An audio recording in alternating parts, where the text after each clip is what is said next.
Alright, number 1, draw a ray diagram for the arrow. Make sure to show the image of the arrow.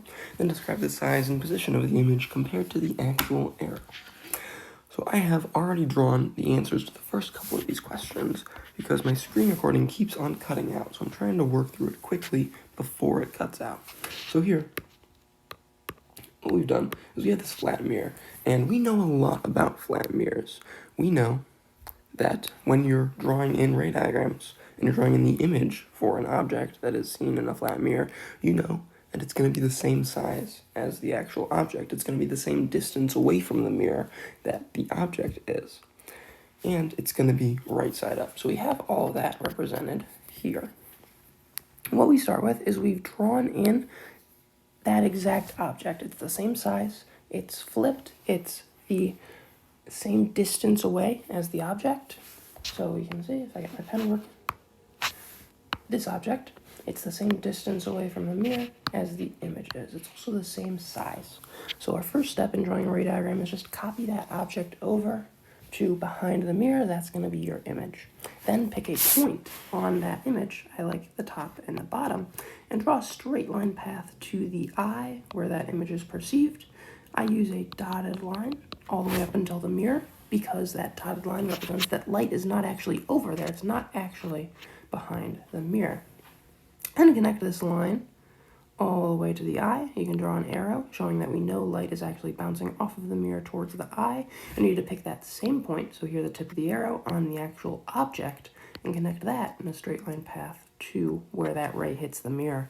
We do the same thing for the bottom of the arrow, just to show as the eye traces these rays of light back, it doesn't know that it ever reflected off of the mirror, so it just thinks, the top of the arrow is right here, bottom of the arrow is right here.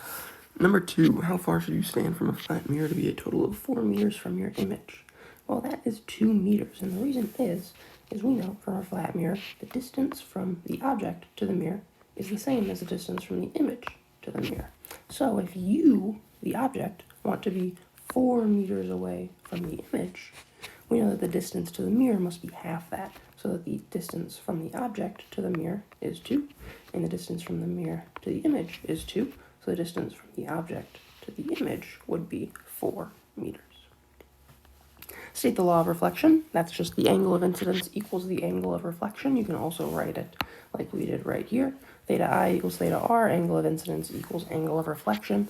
And I've drawn a little example over here. All this is saying is that when light reflects, and it doesn't matter if it's a flat surface or a curved mirror, because when you zoom in close enough, everything is kind of a flat surface. That angle that the light is coming in at is always going to be the same angle that it reflects out at. Now we do this by first we draw in that incident ray, that'd be the ray right here. We draw in this dotted line, this normal line right here, perpendicular to the surface. We measure the angle from the normal line to the light ray. And then we can draw the reflected ray, measuring the angle from the normal line to that reflected ray, and these angles should be the same. So in this case, I just did this by hand as best I could. If this angle was 35 degrees, we know that that reflected ray must also be at 35 degrees.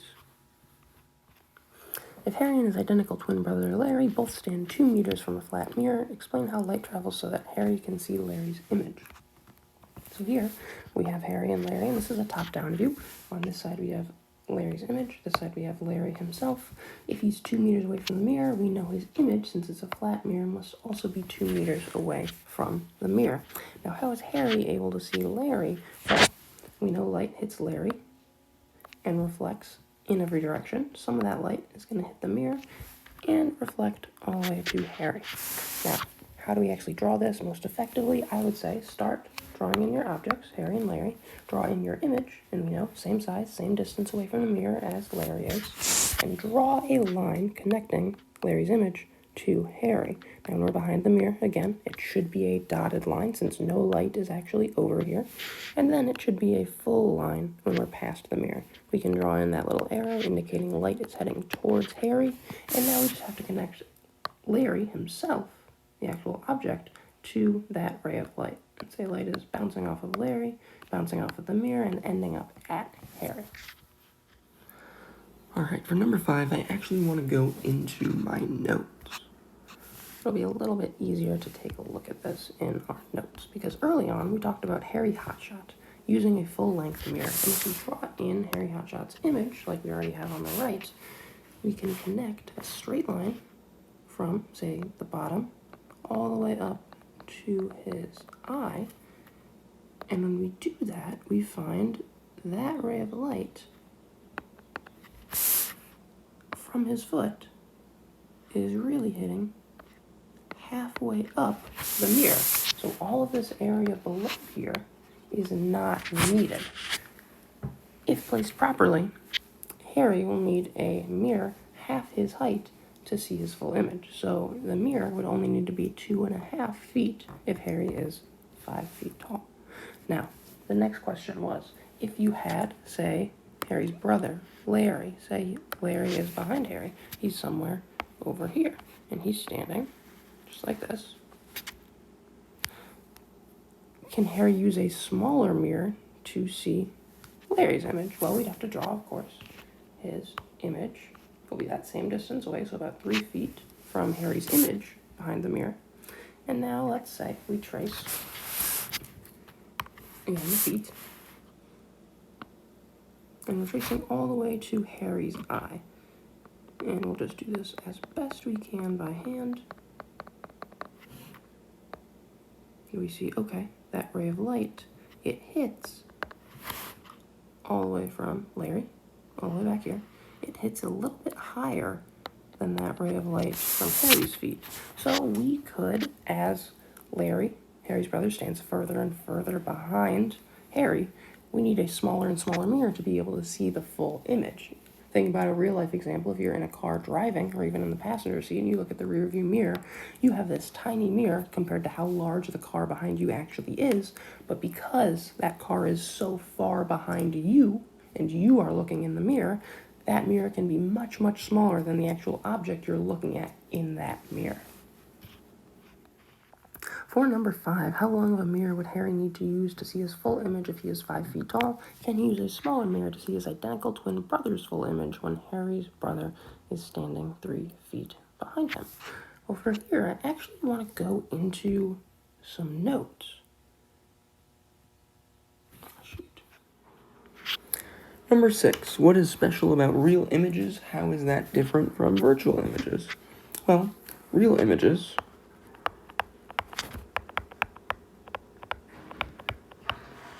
they can be focused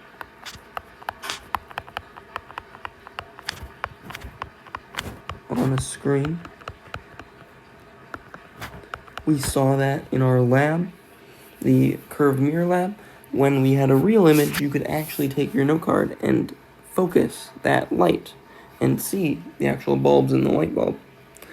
When you had a virtual image, you could not actually focus the light. Now this is because with a real image, light actually converges to a point.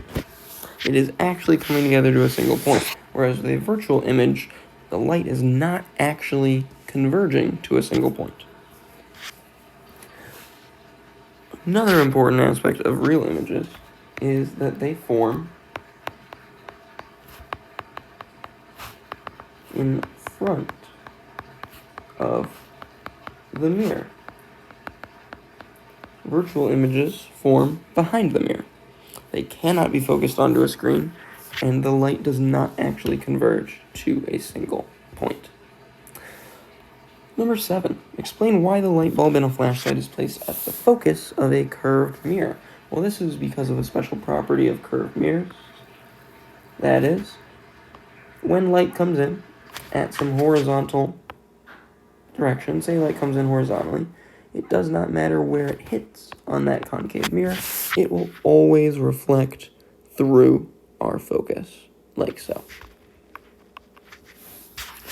Now, a result of that is the opposite is also true. We have our concave mirror, and we have our focus right here. If we place a light bulb at that focus, all of the light is emitted from that focus any light that gets emitted from this focus, when it hits the mirror, and it does not matter where it hits the mirror, because it is being emitted from the focus, all of that light is going to reflect horizontally. So if we have all of this light coming out from the focus, it is all going to reflect, and it will all travel perfectly horizontally, just like I'm drawing in right here. What this lets you do is take all of the light from some source, like a light bulb, and focus it in one direction. Instead of this light bulb emitting light in every direction, when it hits the mirror, it really all gets emitted in the same direction, so you get a nice concentrated beam of light. Draw a curved mirror. Label the concave and convex side. Well, we've just done that. Might not be a perfectly curved mirror, but I'm doing my best with my artistic skills.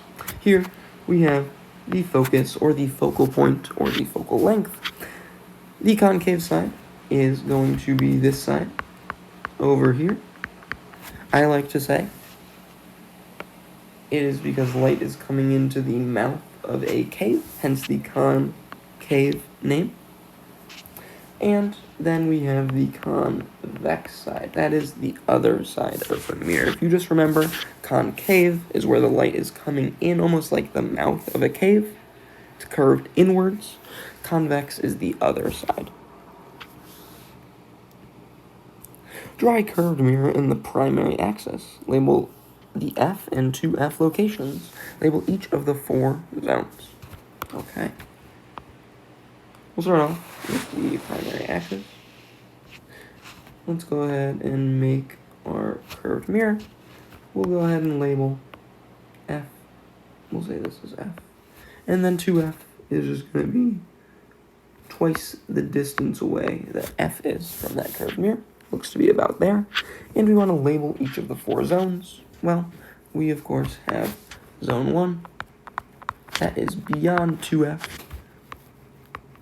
Zone 2 is between 2F and F. Zone 3 is between F and the mirror. And zone 4 is all the way beyond the mirror. So that would be on the convex side. While over here is on the concave side of that curved mirror. Which zone is tied together with zone 1? Which zone is tied together with zone 4? Well, with zone 1, it is tied together with zone 2.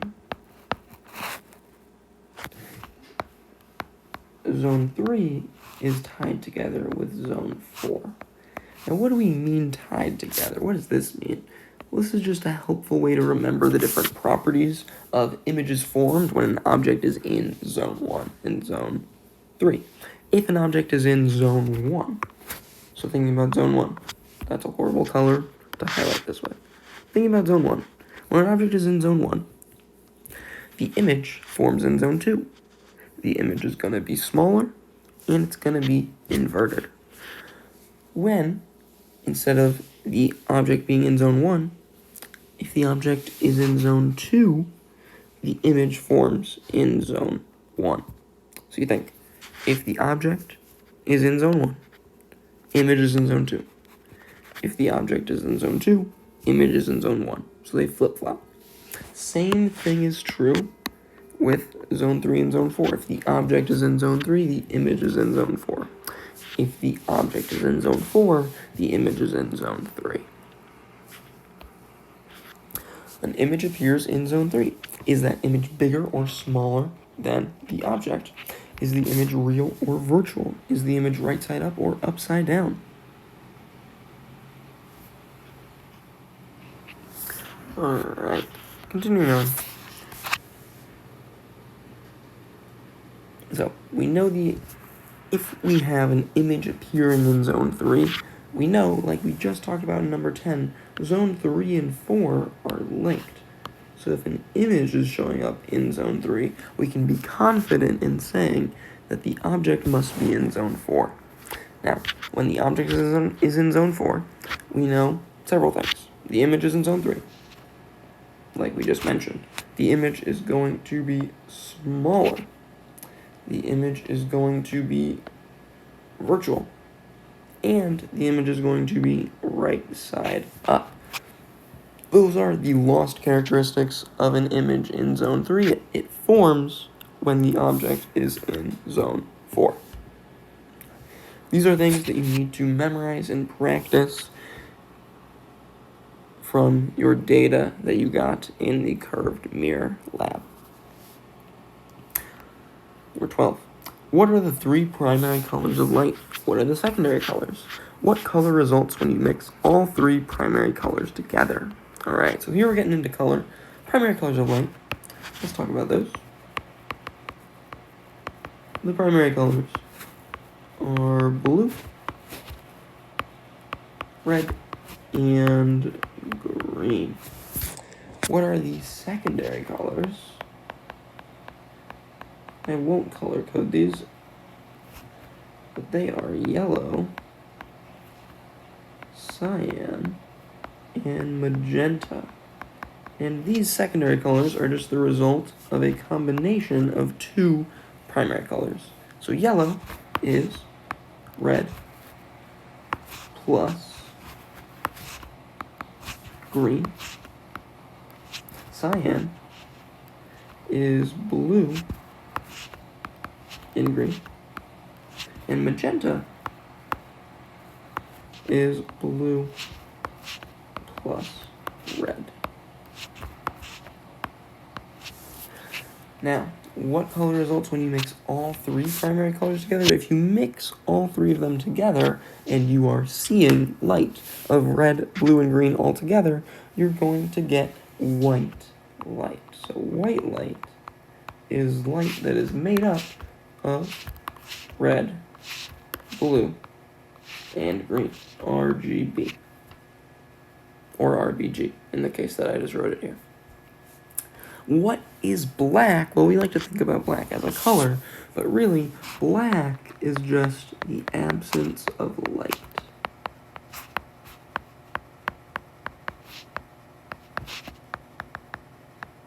So if you're looking at something and it's black, it is absorbing all of the light that's coming in towards it. It is not reflecting anything, and we see black because we aren't seeing any light. If you look up into the night sky, you see black. It's not because there is something in outer space that is emitting black constantly and only at night. It's just that during nighttime, when the sun has set, there's no light in the sky, we see black because we're just seeing nothing. When our eyes don't see any light, we interpret that as black. If you're looking at a screen right now to view this video, all of this black text and my black writing is really just the pixels on your screen completely turning off so that you see black. You see an absence of light in that space, which your eye interprets as black. What color does a blue shirt look in green light, red light, cyan light, and yellow light? Okay, well, we have to first talk about the blue shirt. What do we know about the blue shirt? Well, the reason the shirt is blue is it reflects blue. That shirt is absorbing the other colors. It is absorbing green. It is absorbing red. We see whatever is reflected. So when the shirt is under white light or sunlight, it is reflecting blue and we see blue. The green and red in the white light and the sunlight get absorbed. We don't see what's absorbed. We only see what's reflected. So when you shine green light,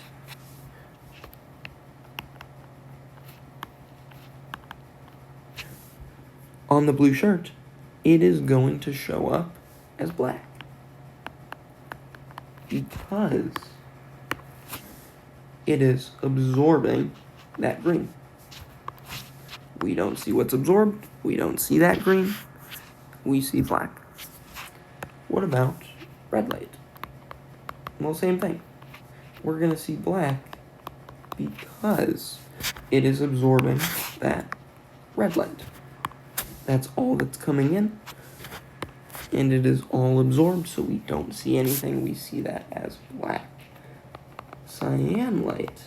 Well, cyan is a combination of blue and green. We had that up here, right? Cyan is blue and green right here.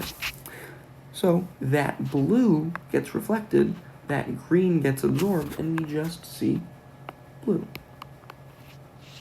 And lastly, if we have yellow light, what are we going to see? Well, we're actually going to see black as well. And that's because yellow is red and green. The blue shirt absorbs the red and green, doesn't reflect any of it, so we see black. There is a nice way to do this. When you have an object and a light, and you are trying to figure out what color is going to show up, break the object color and the light color into their components. So for example, going back through this, the green light on the blue shirt, they share no colors in common. You are going to see black. The red light on the blue shirt, they share no colors in common. You are going to see black. The cyan light on the blue shirt, break cyan into its components. Cyan is really blue and green. Since the blue shirt has blue, the cyan light has blue, that's what they share, you will see blue. Whatever they share, when it's an object and a light, is what you're going to see. If they don't share anything, you see black. That's also why yellow is black. Yellow is red and green. Doesn't share any colors with the blue shirt, so you just see black.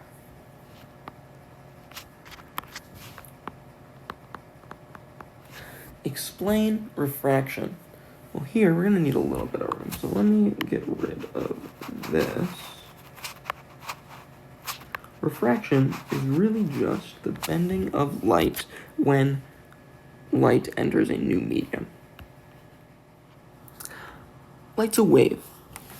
We know from our waves unit, wave speed is set by the medium that the wave is traveling through. This is true for light as well. So when light changes mediums, it's going to change speed. When light enters a slower medium, it's going to bend in a certain way, versus when light enters a faster medium. One way I like to explain this is thinking about a lawnmower that is coming towards a surface. And if we have a lawnmower, if this blue line is a lawnmower, and it's moving in this direction, and it goes from some surface where it's moving really, really fast to some surface where it's moving really, really slow, that lawnmower is going to slow because the right side of the lawnmower is going to enter the slow medium first. The right side of the lawnmower will slow down. The left side will still be going quickly, and it will catch up. You'll get a sort of bending, kind of like this, where you bend towards the normal line. Now, when we're dealing with light, we have, of course, this behavior. The opposite happens when you, and we'll just copy this, the opposite happens when you go from a slow medium to a fast. So here, instead of exactly this happening, if we are going from, say, a slow medium on top to a fast medium, we're going to bend away from that normal line, like this. We have some acronyms here. For fast to slow, the acronym is FAST, showing that you are going from fast to slow, and that means you are bending towards the normal line. And for slow to fast, our acronym is SOFA, showing that you are going from slow to fast, meaning you are bending away from that normal line. Rank the following materials from fastest speed of light to slowest: diamond, air, glass, water, plastic. You can use the table on the next page for help. You absolutely can. You can also have this memorized. We know air is going to be one of the fastest mediums. The only thing faster than air would be a vacuum, but that's not on the list. So air is the fastest in this list.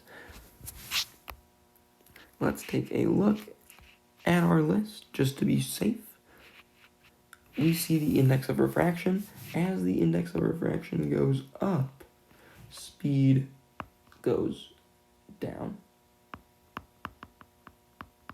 V decreases as that index of refraction increases. So that means diamond is the absolute slowest here. Again, we see at the top, smallest index of refraction, vacuum, then air, then we go to water. After this, we go to glass, then next one, plastic, then we had cubic zirconia, but since that's not on our list right here, we're just going to go right into diamond. And this is all those materials from fastest to slowest. Total internal reflection is when light bends so much that it does not escape the medium during refraction. It occurs when light is coming in at some angle equal to or greater than the critical angle. And the relationship between total internal reflection and the critical angle is that total internal reflection only occurs when light is coming in at some angle greater than or equal to that critical angle. So, for example, what does this actually look like? Well, if you have, say, a case where you're going from a slow medium to a fast medium, we know in that case, slow to fast sofa, it is going to bend away. So if we have light coming in at some angle, like this, it's going to bend away from that normal line, and let's draw that normal line in right here. It's going to bend away, but as the angle the light is coming in at changes, exactly where this light bends changes too. If it's coming in at a steep enough angle, that light's going to bend so much, it's going to bend all the way to 90 degrees. And it turns out when this happens, if light's bending to 90 degrees, well then it never is actually entering the new medium and has no need to refract. This is very strange, but what ends up happening is all of the light stays completely inside, internal to that first medium. It never actually enters the second medium where it would refract. Instead, it totally reflects internally, and you just use your law of reflection to find out exactly where it's going to reflect to. Try a reasonable refraction ray diagram for the light ray shown entering the glass prism. Make sure to draw perpendicular normal lines as needed. Okay. We're trying to draw some reasonable refraction ray diagram for this light. We know we are starting in the air, and we are going into a glass prism. If we take a look at our indexes of refraction, we see that glass has a higher index of refraction. That means that light travels slower through glass than air. So we're going from a fast medium to a slow medium. Our acronym is FAST. Going from fast to slow means you're bending towards the normal line. Our next step then is to draw in that normal line. We're going to draw that in 90 degrees to where that light ray is hitting, like we do right here. Now we can draw in that refracted ray. Now, of course, we know we should be bending towards normal. So start right there. We're bending towards the normal line. Something like that. As we are entering this glass prism.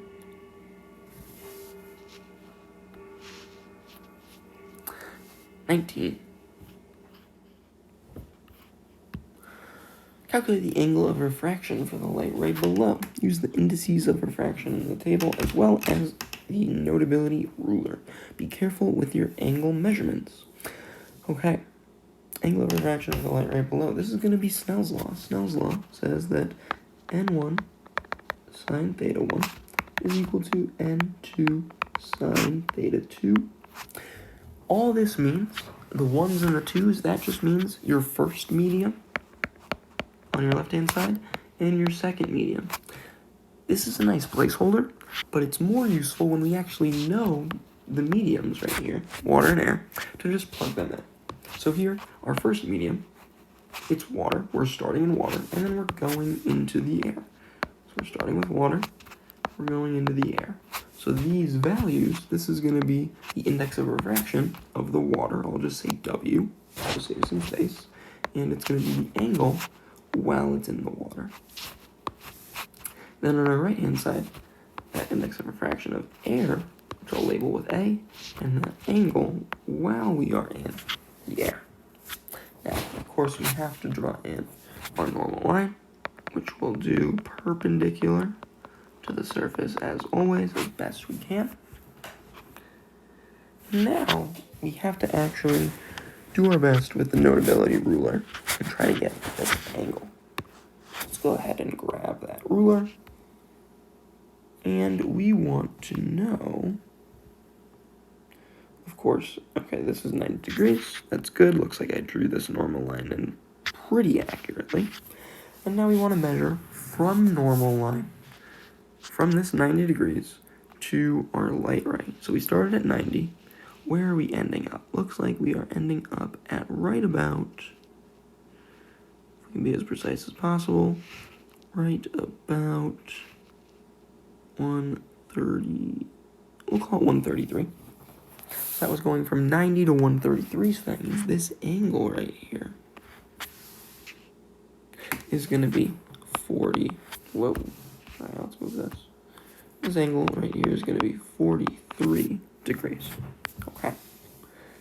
Now, let's get rid of our ruler here. However we do that. And do some math. So, with our equation, let's go ahead and delete this.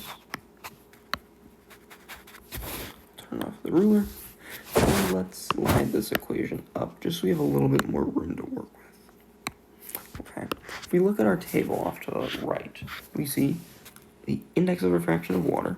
That's 1.33. Now we want to plug in the sine of that angle. This is 43 degrees. And our right-hand side, the index of refraction of air is 1. Nice and simple. And we're looking for that angle in the air. At this point, what we'll want to do is we'll want to go into our calculator. So I'm going to exit out of Notability, open up my calculator to show you exactly how we want to do this calculation. Be very careful when we're doing these calculations because we need to be in degree mode. If you're in radian mode for math class, that's not going to work out. We're using degrees here, so you need to be in degree mode. Sine of 43, sometimes that gets scary. It's a trig function, that's scary, but it's really just a ratio. It's a decimal. If we plug in sine of 43 degrees, we get an answer. It's 0.682. Let's plug that in right here. Sine 43 degrees, 0.682. We're multiplying that by 1.33. And our right-hand side, really, we have 1 times the sine of this angle. I'm just going to write sine of this angle because the 1 will drop off. Now let's multiply 1.33 times our answer here. So 0.682 times 1.33, 0.907. So that gives us 0.907 on our left-hand side. Right-hand side is the sine of that angle. To solve this, we need to use the inverse sine. So we want to hit that second button, hit that inverse sine button, plug in that 0.907, hit enter, and we get our angle, 65.1 degrees. So that angle in the air, 65.1 degrees. Now, of course, this is just a reminder, when you have the sine of some angle, you are going to get some ratio. For the inverse sine, you are going to plug in that ratio, and you are going to get the angle. So when we do that inverse sine calculation, we are getting the angle. This is how you would solve this problem. You have to use your inverse trig functions. And now, of course, we could use our ruler. We could draw in this angle, 65 degrees, to the normal line. So, of course, we start off at our 90 degrees, and we want to go up to about 155. Looks right about here. And we could, of course, draw this in. Lovely. Let's turn off our ruler. Now we have our angle right here. And we know that is 65.1 degrees.